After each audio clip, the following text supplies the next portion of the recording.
Se emitieron 252 votos en pro, 212 en contra y 4 abstenciones. Muchas gracias, diputada secretaria. Aprobado en lo general y en lo particular por 252 votos los artículos no reservados.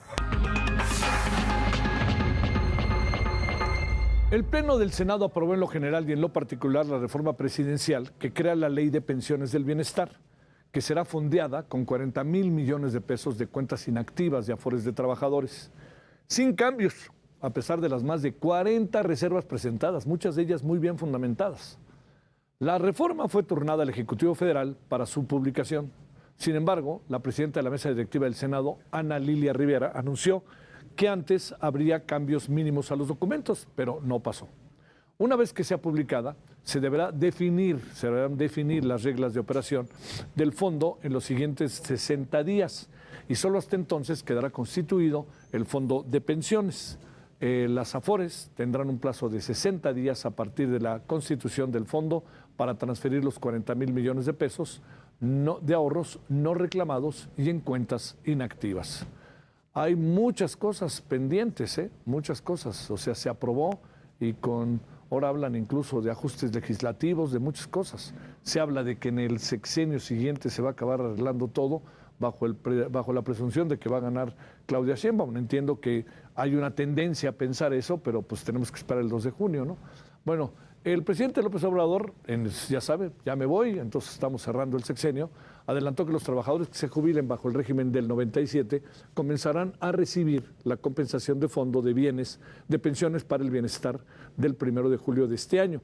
López Obrador prevé que en los primeros días que se publique la reforma en el Diario Oficial de la Federación se definan los procedimientos a seguir y se cree el fideicomiso. Una vez resuelto, esto presentará todo lo que tiene que ver con la reforma el próximo 1 de mayo y espera que a partir de julio se puedan comenzar a cobrar las compensaciones, dijo el mismísimo 1 de julio. Bueno, a ver, hablemos desde esta perspectiva. Por un lado, del tema que tiene que ver con las pensiones. Del otro lado, toda la forma en que se aprobaron las pensiones, todos los asuntos que quedaron pendientes. No hay reglas de operación, muchas cosas que son inquietantes. La gran pregunta es, ¿se tenían que hacer ahorita o esto puede hacerse después? Hay que esperarse a que llegue Claudia Sheinbaum bajo el supuesto de lo que dijeron los morenistas del siguiente sexenio para que las cosas acaben totalmente arreglándose. Todo eso, pues hablemoslo, hasta dónde se puede llegar. Sergio Charbel es doctor en Derecho, profesor de la Escuela Libre de Derecho y de la Universidad Nacional Autónoma de México. Doctor Sergio, ¿cómo has estado? Muy buenas noches. Javier, un gusto saludarte a ti y a tu auditorio. Estoy a la orden. Ahí te lancé, sé que los escuchaste, ¿no? Escuchaste nuestra introducción. Hay muchas preguntas. A ver, ¿qué reflexión que tenga que ver primero con todo el proceso legislativo? ¿Se cumple, no se cumple? ¿Qué debe de tener un cambio de esta naturaleza, una reforma de esta naturaleza? ¿Tiene que estar ya toda, ahora sí que desglosada? Entremos por ahí primero. No tiene que estar toda desglosada. Basta la reforma legislativa en este momento para que con posterioridad se empiece la implementación administrativa, las reglas de operación, que en esta reforma se prevé un plazo para ello. Pero Javier, permíteme señalar una cuestión inicial, que esto es algo que se ha debatido ampliamente respecto de la constitucionalidad de esta reforma. Y me gustaría advertir que para este tipo de reformas no se requiere una reforma constitucional, como si se requiere para el tema de la amnistía o una modificación a la ley de amparo como se realizó al menos ya en el Congreso. Para esta no, y un claro ejemplo es este cambio que hubo a cuentas individuales en el caso del IMSS en el 97, en el caso del ISSSTE en el 2007. No hubo una reforma constitucional para ello, sino que se expidieron nuevas leyes, en este caso una reforma a las leyes de seguridad social para prever el fondo de bienestar. Eso es algo que hay que comentar en primer lugar. Y segundo, el tema de que esta reforma no prevé una cuestión novedosa en cuanto al tema de que se pueda, destinar los recursos de las subcuentas de retiro, cesantía en avanzada y vejez a fines que prevea ya sea el instituto o el Estado. Esto ya se había previsto en el 2020, también una reforma que se hizo durante este periodo presidencial, en donde se prevé ya esa posibilidad de poder disponer de los recursos sin necesidad de una resolución judicial, pero siempre bajo la posibilidad de que se puedan devolver, de que pueda existir esa devolución para aquellos que lo exijan. Y habrá que decir también que esta reforma 2020, una reforma en cierto grado progresista en cuanto a lo que se tenía originalmente en la ley del Seguro Social, por ejemplo, en donde se señalaba que sí podía prescribir estos fondos a los 10 años de que fuesen exigibles. Es decir, el instituto podía disponer de ellos y ya no lo regresaría porque prescribían. Con la reforma de 2020 son imprescriptibles. Esto implica que las personas pueden solicitar la devolución, que esto es algo que continúa con esta reforma. Ahora bien, ¿qué es lo cuestionable? Y es algo cuestionable desde que se implementan los sistemas de cuentas individuales, ¿no? Este sistema que el presidente ha denominado neoliberal, que en términos económicos lo es. Lo cuestionable es cuáles son los criterios para administrar esos fondos, cuáles van a ser esas reglas de operación, cuáles son los cálculos actuariales que se tienen para que se logre una reserva suficiente a fin de garantizar las devoluciones.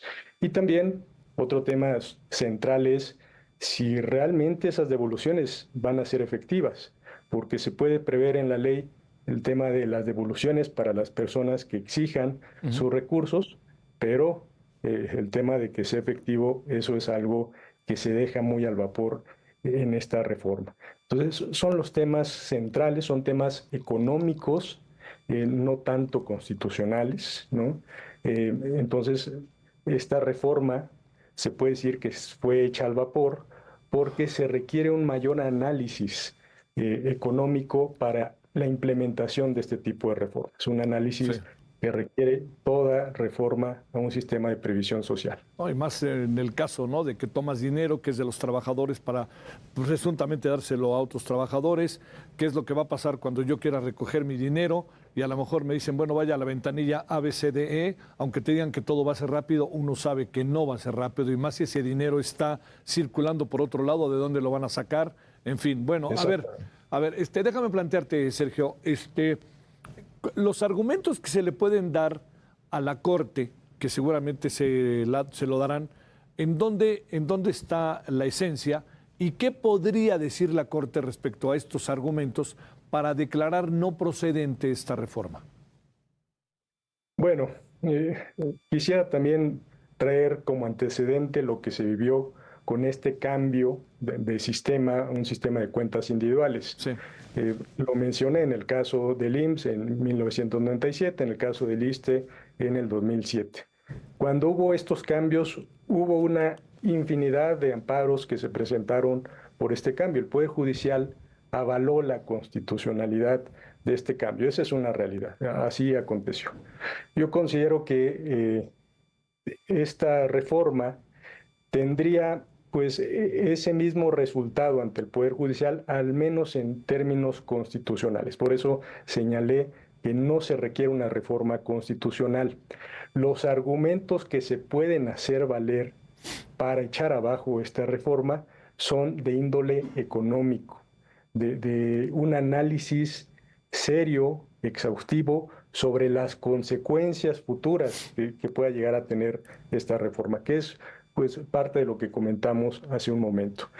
Esos son análisis que desde un punto de vista jurídico se pueden poner sobre la mesa como cuestiones regresivas que en lugar de generar un beneficio pueden generar un perjuicio financiero al sistema de pensiones que dificultará aún más la crisis que se tiene actualmente con las cuentas individuales. Entonces, también se requieren argumentos muy sólidos para echar abajo esta reforma. No son argumentos fáciles, insisto, porque Digamos, no hay parámetros constitucionales que nos den bases para señalar si esta reforma es correcta o incorrecta. Las bases son de índole económico. Oye, sí, eso es importante. Y luego también, bajo esta perspectiva, si no hay violaciones al tema constitucional o etcétera, algo que va a pasar es que el asunto camine, ¿no? O, digamos, aquí no estamos ante el famoso aquel Viernes Negro, ¿te acuerdas? En donde cambiaron muchas cosas y no procedió ninguna por la forma en que hicieron las cosas. Aquí el asunto está en que pareciera que hay algunas cosas, Sergio, que no acaban por centrar, porque no acaba uno a entender del todo. Se ha hablado de que hay ajustes legislativos. ¿Qué entendemos por ajustes legislativos respecto a la aprobación de lo que vendría en el corto plazo respecto a la aprobación de la reforma a las pensiones? Bueno, en cuanto a los ajustes legislativos, habrá que ver ¿Cuáles son? bien Sí. Es decir, bien el procedimiento. Si nos referimos al tema de que existen algunas anomalías en el procedimiento, habrá que revisarlo. O no sé el sentido del tema de ajustes que quieras que consideremos. Porque si es el tema del procedimiento legislativo, uno de los argumentos es que pues este tipo de reformas requieren un mayor análisis por el impacto que tienen en pues, la macroeconomía que tenemos en México. Finalmente, el tema de las pensiones es algo que impacta en los bolsillos de los mexicanos y mexicanas y es algo que no se puede aprobar al vapor. Requiere inclusive una consulta amplia para que se pueda llegar a los consensos que requiere una modificación de esta índole, que es disposición de recursos para destinarlo. Que habrá que decirlo. Esto es algo que no es de ahora, inclusive fue cuestionable el tema de la disposición de recursos en la presidencia de Vicente Fox, ha sido cuestionable cuando se da esta modificación en 2007 en el caso del ISSSTE con Cedillo. Calderón. Es decir, es muy cuestionable. El tema es la transparencia sobre la administración de los fondos. Ese va a ser el gran asunto. Bueno, a ver, no te digo que saques, como dicen, la bola de cristal para saber qué va a pasar, pero ¿qué presumes en función de la información que tenemos y que tú tienes que pueda acabar terminando con estas tres reformas? La de la amnistía, la de pensiones, y aunque sé que cada uno va por su propio camino, ¿no? Pero amnistía, pensiones y amparo.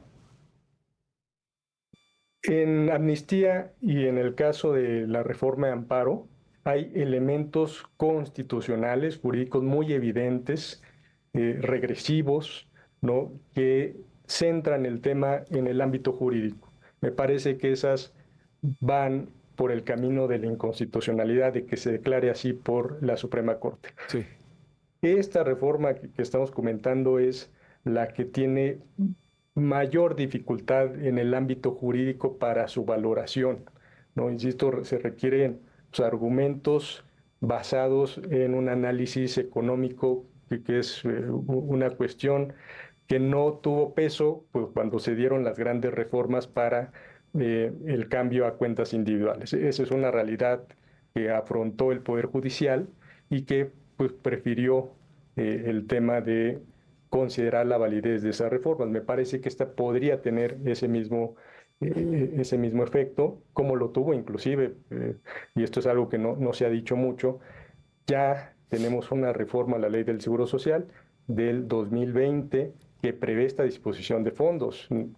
No ha tenido pues un resultado de invalidez por parte de la Suprema Corte. Entonces, este tipo de reformas, a mi forma de ver, las ha pasado el Poder Judicial como válidas. Entonces, esa es una de las dificultades que al menos desde el punto de vista jurídico veo como poco probable que se declare la invalidez.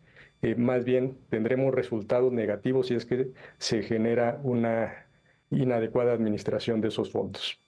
Que te vaya muy bien. Muchas gracias. Buen fin de semana, Sergio. Gracias. Que estés Gracias. muy bien. Gracias. Buenas noches. Hasta luego.